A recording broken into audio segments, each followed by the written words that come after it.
আসসালামু আলাইকুম। কেমন আছেন সবাই? আশা করি অনেক ভালো আছেন। আলহামদুলিল্লাহ আমিও অনেক ভালো আছি। আজকে আমি আপনাদের তৈরি করে দেখাবো দারুণ মজাদার chocolate cake recipe. Chocolate cake রেসিপিটা কিন্তু বাচ্চাদের পছন্দের ১ নাম্বার খাবারের মধ্যেই আছে। আর এইটা কিন্তু সব বাচ্চারা কেন জানি খুব পছন্দ করে। তো কথা না বাড়িয়ে চলুন রেসিপিটি শুরু করা যাক। সর্বপ্রথম একটি বড় সাইজের বাটিতে আমি ২টা ডিম নিয়ে নিলাম। ডিম ২টাকে একটু ফেটিয়ে নিচ্ছি।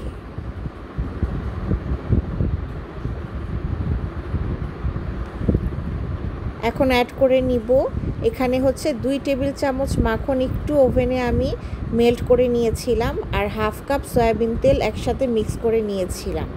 এটাকে আমি দিয়ে দিলাম।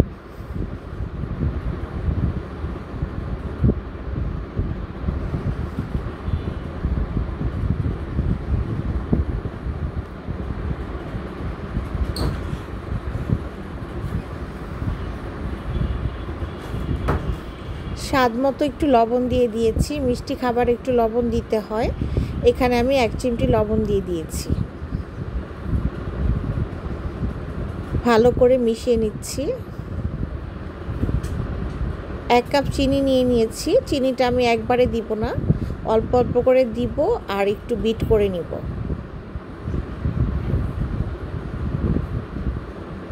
এগ বিটার দিয়ে খুব ভালো করে ডিমটাকে বিট করে নিতে হবে।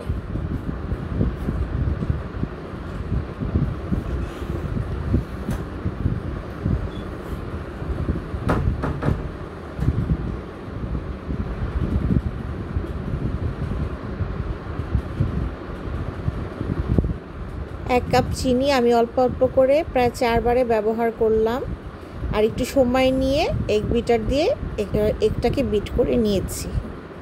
এখন অ্যাড করে দিলাম ১ চা চামচ ভ্যানিলা এসেন্স। এতে করে ফ্লেভারটা খুব ভালো আসবে।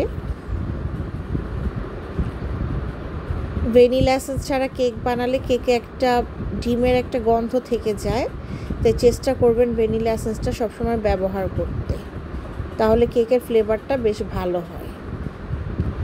খুব ভালো করে সব কিছু মিশিয়ে নিয়েছি। এখন যে কাজটা করব, শুকনা উপকরণগুলো আমি একটা বাটিতে মিশিয়ে নিব। এখানে আমি ময়দা দিয়েছি ১.৫ কাপের মতো, আর গুঁড়া দুধ দিয়ে দিচ্ছি ৪ টেবিল চামচের মতো। গুঁড়া দুধ দিয়ে কেক বানালে কেকের টেস্টটা খুব ভালো আসে। আর ১ চা চামচ বেকিং পাউডার দিয়ে দিলাম। শুকনো উপকরণগুলোকে খুব ভালো করে মিশিয়ে নিচ্ছি। একটা স্প্যাচুলা দিয়ে খুব ভালো করে মিশিয়ে নিতে হবে।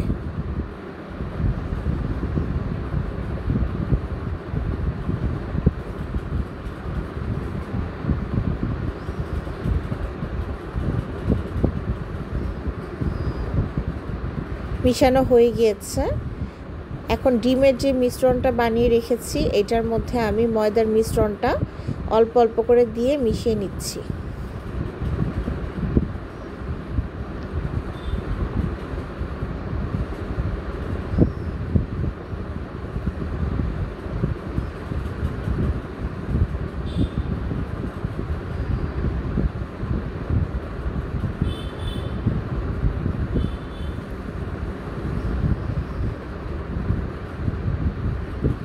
সবগুলো ময়দা দিয়ে দিয়েছি, খুব ভালো করে মিশিয়ে নিচ্ছি।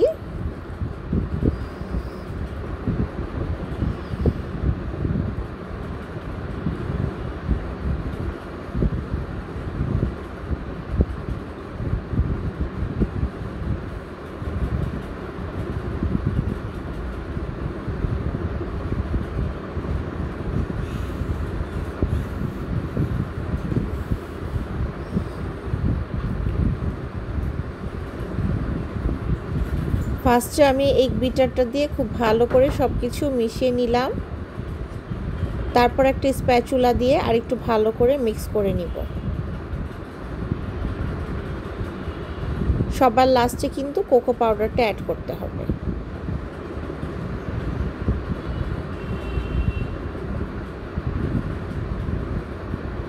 এখানে 1/2 কাপ কোকো পাউডার আছে, দিয়ে দিচ্ছি।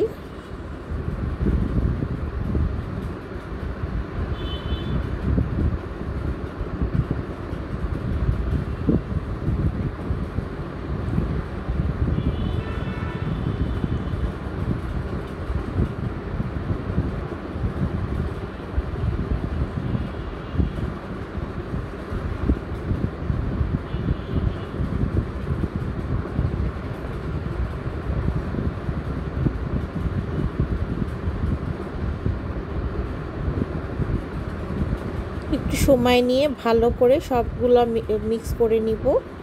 কেকের মিশ্রণটা মোটামুটি মিক্স করা হয়ে গিয়েছে, দেখতেই পাচ্ছেন। এখন যে কাজটা করব, একটি কেকের মোল্ডে কিছু তেল লাগিয়ে নিব। অফ ক্যামেরাতে আমি একটু তেল লাগিয়ে নিয়েছিলাম। কেকের মিশ্রণটা ঢেলে দিচ্ছি।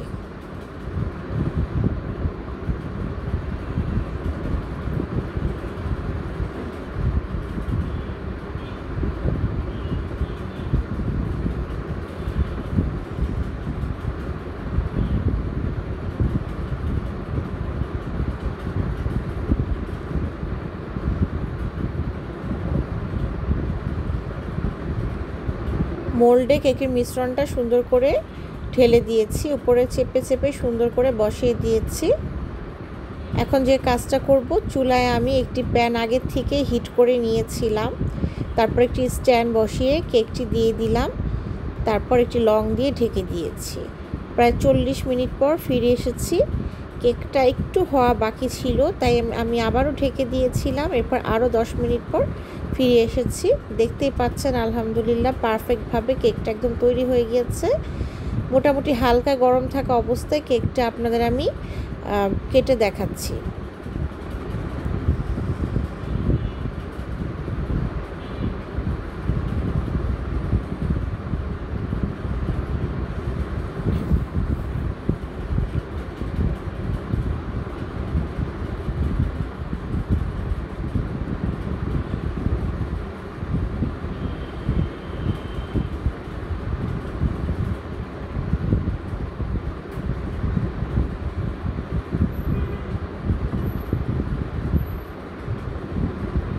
আলহামদুলিল্লাহ খুবই সুন্দরভাবে কেকটা হয়েছে।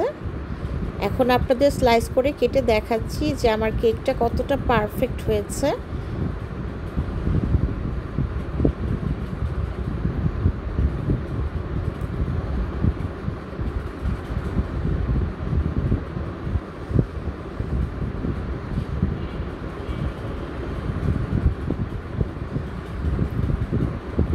দেখতেই পাচ্ছেন এটা দেখতে কতটা লোভনীয় হয়েছে, আর অনেক সফট হয়েছিল, খেতে খুবই টেস্টি হয়েছিল। আমার ছেলের কিন্তু একবার খেয়ে মন ভরেনি, ও বলেছে মাম্মি এই কেকটা আরেকদিন বানাবে। এটা একদম সব কিছু পারফেক্ট হয়েছিল, মিষ্টিটাও পারফেক্ট ছিল। আলহামদুলিল্লাহ আমি এটা পুরোটা কেটে দেখাচ্ছি। এরকম করে কেক বানিয়ে কিন্তু বাচ্চাদের টিফিনের জন্য রেখে দিতে পারেন। বক্সে করে কিন্তু 2 দিন কেক ভালো থাকবে।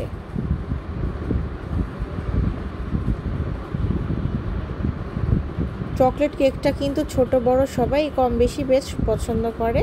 তো রেসিপিটি কেমন লাগলো জানাতে ভুলবেন না, কিন্তু আমার রেসিপি ফলো করে চকলেট কেক বানালে অবশ্যই আপনাদের চকলেট কেকও খেতে একদম পারফেক্ট হবে।